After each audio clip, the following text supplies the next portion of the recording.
कक्षा 12वीं monthly examination जो स्टूडेंट का परीक्षा जो 1 अक्टूबर का हिंदी का होने वाली है, आज का वीडियो आपके लिए है ना। यहाँ पर हम आप सभी स्टूडेंट को 100% जो है करेक्ट आंसर की बताने वाला हूँ, है ना, जो कि आपके लिए जरूरी है। ठीक है, जिनका भी है ना 1 अक्टूबर में एग्जाम होने वाला है, पूरा वीडियो अंत तक जरूर देखेगा, है ना। और इस वीडियो को लाइक अगर नहीं किए तो लाइक जरूर कर लीजिए, न्यू स्टूडेंट है तो सब्सक्राइब करके बेल आइकन प्रेस कर लीजिए और अपने दोस्तों के साथ जरूर शेयर करना है। क्लास 12th मंथली एग्जामिनेशन सितंबर 2024 का जो है हिंदी का जो मासिक परीक्षा में जो बच्चे है ना शामिल होने वाले हैं, है ना, साइंस कॉमर्स आर्ट सभी स्ट्रीम के स्टूडेंट के लिए आज का वीडियो बहुत खास होने वाली है ना। 50 मार्क्स का आपका परीक्षा होगा, समय 1 घंटा 30 मिनट दिया जाएगा। तो चलिए फटाफट आप लोग ध्यान से आप लोग बने रहिए। यहां पर देखिए 1 से 30 तक आपका प्रत्येक प्रश्न का 4 विकल्प दिया गया, जिनमें से कोई एक सही है। अपने द्वारा चुने गए सही विकल्प ओएमआर शीट पर आपको चिन्हित करना है और 25 प्रश्न का आपको जवाब देना है। तो इस वीडियो को पूरा अंत तक जरूर देखिएगा और सभी स्टूडेंट ईमानदारी से आप लोग है ना सब्सक्राइब कर लीजिएगा और डेली क्लास कीजिए। हम गारंटी देते हैं स्टूडेंट आपका 400 पार जो है वार्षिक परीक्षा में जरूर आपका अंक आएगा,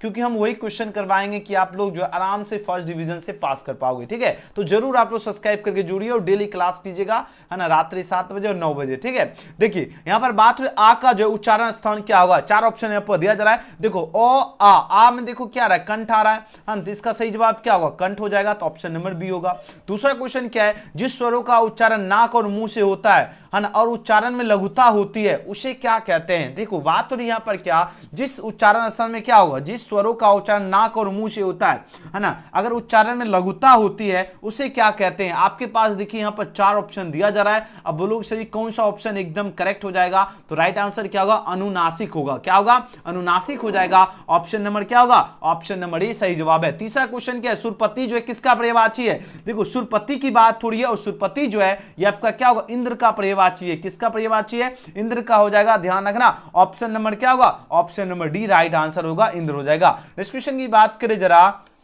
है ना, क्वेश्चन नंबर यहाँ पर 4 देखिए, क्वेश्चन नंबर 4 क्या पूछा जा रहा है ना, सज्जन जो शब्द है इसका संधि विच्छेद क्या होगा। सज्जन का क्या होगा, सज्जन का क्या होगा, सम प्लस जन होगा, बिल्कुल भी नहीं होगा। सद प्लस जन भी नहीं होगा, सज है ना, सत प्लस जन क्या होता है, सज्जन होता है। तो यहाँ पर कौन सा ऑप्शन हो जाएगा, तो बोलोगे सही ऑप्शन नंबर सी इसका क्या होगा, एकदम करेक्ट होगा। अगला क्वेश्चन 5वां प्रश्न है, चंद्रशेखर शब्द में कौन सा समास होगा। चंद्रशेखर ये आपको पता है, जिसके है ना शिखर में चंद्र लग गया वो चंद्रशेखर हो जाएगा। तो ये आपका किस में आएगा, बहुब्रीहि समास में आएगा। Option number D right answer है। अगला क्वेश्चन क्या, तीर मारना मुहावरे का अर्थ क्या होगा। शिकार करना, बड़ा कार्य करना, संकेत करना, या है ना धन, है ना, कहा जा रहा है धन जो है ना कमाना की बात हो रही है। देखो बात हो रही है यहाँ पर प्रश्न क्या पूछा जाए, तीर मारना।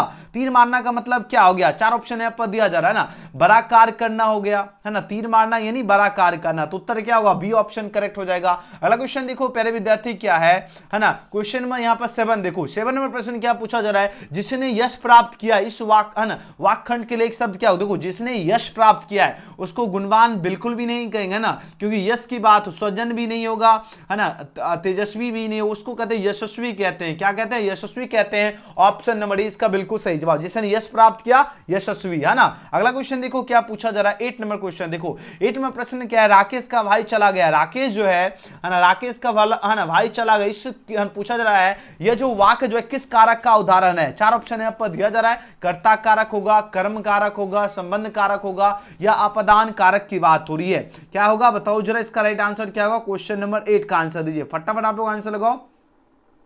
राकेश का जो है ना भाई क्या हो गया, चला गया है। तो ये इसमें क्या हो रहा है, संबंध का बोध हो रहा है ना, तो आपको यहां पर क्या होगा, संबंध कारक लगा देना है। ठीक है, ऑप्शन नंबर सी बिल्कुल सही जवाब होगा, संबंध कारक होगा। नेक्स्ट क्वेश्चन क्या है, पुष्प जो शब्द है इसका विशेषण क्या होगा। पुष्प का क्या होता है, पुष्प का पुष्पित होता है। तो ऑप्शन नंबर क्या होगा, बी ऑप्शन बिल्कुल सही जवाब है। अगले क्वेश्चन की बात करें जरा, है ना, क्वेश्चन नंबर यहां पर देखिए क्या है ना, 10वां प्रश्न क्या है, कक्षा शब्द का लिंग है ना, कौन सा लिंग है ना, कक्षा क्या है, कक्षा क्या है, पुल्लिंग है, स्त्रीलिंग है ना, लिंग होगा इनमें से। तो कक्षा जैसे चल रही है ना, लगी है, ऑप्शन क्या होगा, बी हो जाएगा, स्त्रीलिंग। अगला क्वेश्चन है, हिंदी में वचन कितने, एक वचन, दो वचन, है ना, बहुवचन। तो यहां देखो एक लिखा गया, 2 है ना, 1 3 4 और 2 की बात हो रही है ना। तो बात हो रही हिंदी में वचन के कितने प्रकार है, अभी जस्ट हमने आपको बताया था एक वचन और बहुवचन, तो 2 ही हुआ। तो राइट आंसर क्या होगा, ऑप्शन नंबर डी बिल्कुल सही उत्तर होगा। अगले क्वेश्चन की बात करें जरा, है ना, क्वेश्चन में यहां पर 12 देखिए, 12 नंबर क्वेश्चन क्या पूछा जा रहा है ना, उपवन में कौन सा उपसर्ग, उपवन वन है ना पहले क्या उपार आती है, यही तो आपका जो शब्द के पहले आकर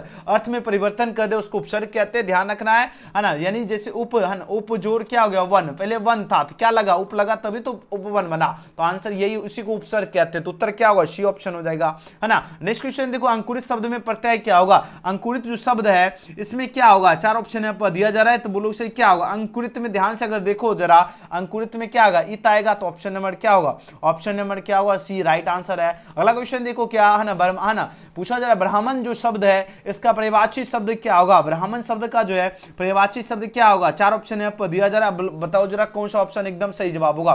ब्राह्मण को ही पहले स्टूडेंट जो है ना क्या कहते हैं ना विप्र कहते हैं, तो उत्तर क्या होगा, ये ऑप्शन क्या होगा, बिल्कुल सही जवाब है, क्या होगा विप्र हो जाएगा, है ना, ध्यान रखना है। नेक्स्ट क्वेश्चन की बात करें जरा, अगला क्वेश्चन देखो क्या है ना, क्वेश्चन नंबर 15 नंबर प्रश्न पूछा जा रहा है क्या क्रूप जो शब्द है इसका विलोम शब्द क्या होगा, क्रूप का क्या होता है, क्रूप का क्या होता है, सुंदर हो जाएगा, उल्टा ही तो पूछा गया तो सुंदर होगा, है ना। 16 नंबर प्रश्न क्या है ना मधुप है ना मुखर मरंद मुकुलित मैं सजल जल जात रे मन, ये जो पूछा जा रहा है ये जो पंक्ति जो है किस से कविता से लिया गया है, बताओ करवक से या तुमुल कुलाल कला होगा या उषा होगा या कवित की बात हो रही है। चलिए आंसर दीजिए, क्वेश्चन नंबर 16 का राइट आंसर क्या होगा। ये जो पंक्ति जो है प्यारे विद्यार्थी ये आपको बताना किस शीर्षक से जो है लिया गया, आपको हमने बताया था मन जैसे दिख जाए आपको क्या है ना यहाँ पर मन दिख रहा है तो यहाँ पर आपको क्या लगाना है तुमुल कुलाल कला से लिया गया है, उत्तर क्या होगा ऑप्शन नंबर बी बिल्कुल ही क्या होगा एकदम सही जवाब है।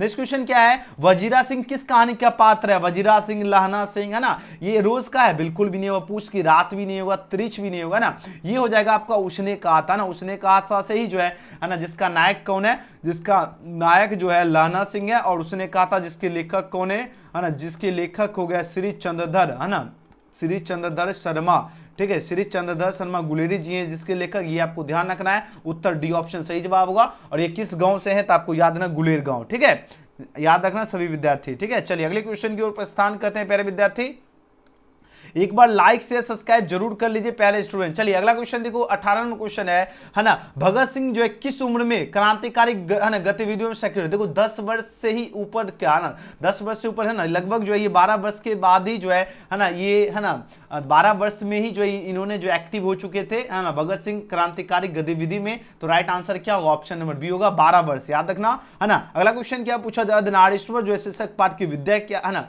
अर्धनारीश्वर तो आपको पता ही है पहले स्टूडेंट क्या होगा, अर्धनारीश्वर आपका क्या है ना, अर्धनारीश्वर क्या लगाओ तो सभी विद्यार्थी, अर्धनारीश्वर निबंध है बिल्कुल सही जवाब है। और अर्धनारीश्वर के लेखक कौन है, अर्धनारीश्वर के लेखक हो गया रामधारी सिंह दिनकर जी, जो कि बिहार राज्य जिला बेगूसराय, जिनका जन्म 1908 में हुआ, मृत्यु 1974 में हुआ, और इन्हें है ना राष्ट्रकवि दिनकर के भी नाम से जाने जाते हैं, ये भी आपको याद रखना है, ठीक है। तो राइट आंसर ऑप्शन डी होगा। अगला क्वेश्चन देखो क्या है ना, 20 नंबर क्वेश्चन है, गैंग्रीन क्या है, गैंग्रीन पहले स्टूडेंट बीमारी का नाम है, तो ऑप्शन सी सही जवाब है। जयप्रकाश नारायण किसका दलाल कहा जाता है, अमेरिका का दलाल, तो ऑप्शन नंबर ये होगा। रॉबिन्सन क्रूसो 16 वर्ष के उपरांत किसके मुख से जो है, एक बात सुनिए, एडिशन होगा, बेन जॉनसन होगा, स्टील होगा या फ्राइडे, फ्राइडे के मुख से ही जो है ना, फ्राइडे के मुख से ही जो है पहले स्टूडेंट जो है ना जयप्रकाश नारायण है ना, सॉरी है ना, यहाँ से क्वेश्चन हम आपको बता देते हैं, जयप्रकाश नारायण से आपको याद रखना है लोकनायक, ठीक है, अभी है ना लोकनायक के नाम से पूछा जाता है एग्जाम में, है ना, कौन जाने जाते हैं जयप्रकाश नारायण, ठीक है। अब देखो यहाँ पर प्रश्न क्या पूछा जा रहा है, प्रश्न ये पूछा जा रहा है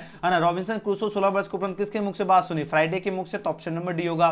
नेक्स्ट क्वेश्चन की बात करें जरा, मालती के पति पेशे से क्या है, मालती जो है इसके पति पेशे से पूछा जा रहा है क्या है, तो आपको पता है कि पहले स्टूडेंट डॉक्टर है, तो उत्तर क्या होगा, ये ऑप्शन होगा। गोस्वामी तुलसीदास जो है हिंदी के जो है कैसे महाकवि है, देखिए कितना गजब जो क्वेश्चन हमने आपको पढ़ाया था है ना, वो सब के सब क्वेश्चन एकदम एग्जाम में लड़ा है, तो ऑप्शन नंबर सी सही जवाब होगा इसका, जातीय महाकवि है ना, गोस्वामी तुलसीदास जी हिंदी के कैसे कवि हैं, याद रखना जातीय महाकवि। अगला क्वेश्चन है, सूरदास जी ये जो है ना काव्य का प्रधान विषय क्या है ना, प्रधान विषय क्या है, तो ये आपका श्रृंगार है ना, प्रेम श्रृंगार और वात्सल दोनों हो जाएगा, तो राइट आंसर क्या होगा, ए और बी दोनों हो जाएगा, उत्तर सी ऑप्शन करेक्ट होगा। अगले क्वेश्चन की बात करें जरा है ना, क्वेश्चन में 26 पूछा जा रहा है क्या मलिक मोहम्मद जैसी रचित परिचित जो पद्मावत जो है इसकी भाषा क्या है? खड़ी बोली होगा, अवधी भाषा होगा, मैथिली भाषा होगा या ब्रज भाषा होगा? तो आपको याद रखना अवधी भाषा है, तो ऑप्शन नंबर बी सही जवाब है।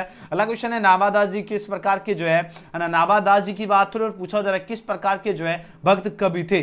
4 ऑप्शन यहाँ पर दिया जा रहा है, निर्गोपस्थ ज्ञान मार्गी, निर्गोपस्थ प्रेम मार्गी, है ना, और सगुनोपासक, है ना, कृष्ण भक्त या सगुनोपासक राम भक्त। राम भक्त दिख रहा है तो राइट आंसर यही होगा, ठीक है ना, सगुनोपासक राम भक्त, तो ऑप्शन नंबर डी होगा। अगला क्वेश्चन देखो क्या है, 28 नंबर क्वेश्चन देखिए। 28वां प्रश्न क्या पूछा जा रहा है, भूषण की बात थोड़ी ध्यान दीजिएगा, बात हो रही भूषण को कवि भूषण की उपाधि किसने दी थी? ये तो भी एकदम बच्चा वाला क्वेश्चन है, आपको बहुत बार क्वेश्चन करवाया हूं क्लास में, राजा रुद्र शाह ने, तो ऑप्शन सी सही जवाब है। भूषण किस काल के कवि हैं? भूषण जी की बात हो रही है और भूषण जी किस काल के कवि हैं बताओ जरा, है ना। चलिए 29 का आंसर लगे, है ना, आदिकाल होगा, है ना, या भक्ति काल, रीति काल या आधुनिक काल। बहुत इजी क्वेश्चन है और ये बार बार हम आपको क्वेश्चन क्लास में करवा चुका हूं पहले स्टूडेंट, है ना। भूषण जी जो है ये रीति काल के कवि है। कौन से काल? रीति काल, ऑप्शन नंबर सी होगा। जयशंकर प्रसाद रचित, है ना, महाकाव्य क्या नाम है? कामायनी या साकेत या उर्वशी या, है ना, प्रिय, है ना, प्रिय प्रवास की बात। ये तो इतना इजी क्वेश्चन है ना, आपको पता होगा कामायनी के लेखक जो है कौन है? जयशंकर प्रसाद है, तो ऑप्शन ए सही जवाब है।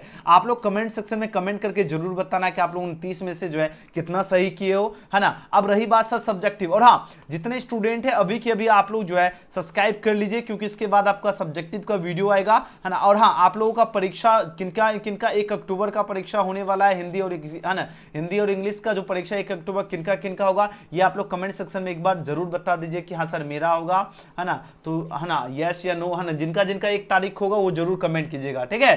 और है ना, मेरे ख्याल से लगभग सबका एग्जाम 1 तारीख होने वाला है, ठीक है। यहाँ पर आपको निम्नलिखित प्रश्नों में से किन्हीं 5 का जवाब देना है, ठीक है। उसके बाद यहाँ पर देखो क्या है, 1 सप्ताह की छुट्टी के लिए क्वेश्चन देखो, 1 सप्ताह की छुट्टी के लिए प्रधानाध्यापक के पास एक आपको आवेदन पत्र लिखने के लिए दिया गया है ना। अपने मित्र को पत्र लिखकर, है ना, अपनी परीक्षा की तैयारी के बारे में बताए, ये तो इजी है ना, आराम से लिख सकोगे, ठीक है। अब बोलो से ये सब तो ऑब्जेक्टिव सब्जेक्टिव हमने सारा क्वेश्चन तो दिखा दिया हूं, इसका आंसर की कहां पर मिलेगा, ठीक है। आंसर की आपको जो अपडेटेड रहेगा और यहां से अपडेट मिलती रहेगी एजुकेशन गैलेक्सी, है ना। एग्जाम हॉल में भी बैठोगे तो गूगल में टाइप कर लीजिएगा एजुकेशन गैलेक्सी, यहां पर आपको दिख जाएगा होम एजुकेशन गैलेक्सी। यहां पे आपको सिंपल सा क्लिक करना है, लेटेस्ट अपडेट्स में आपको चले आना है और यहां पर सबसे ऊपर हिंदी और इंग्लिश का दिखेगा, आराम से आप लोग क्लिक करना है, यहां से क्वेश्चन पेपर और यहां से आंसर की, और यहां से क्लिक हेयर वाले बटन में क्लिक करके पूरा क्वेश्चन सहित ऑब्जेक्टिव सब्जेक्टिव सब देख पाओगे, है ना, आंसर के साथ साथ, ठीक है। आई होप आपको समझ में आ चुका है, तो आराम से आप लोग डाउनलोड कीजिए और सभी विद्यार्थी लाइक जरूर करना, न्यू स्टूडेंट देख रहे हो तो सब्सक्राइब करके बेल आइकन प्रेस कर लीजिए, शेयर जरूर करना। और हाँ, आप लोग कमेंट सेक्शन में कमेंट करके बता देना कब आपका परीक्षा होने वाला है, 1 अक्टूबर का किनका किनका परीक्षा होने वाला है और आप किस कॉलेज से, ये आप लोग कमेंट जरूर कीजिएगा। चलिए मिलते हैं।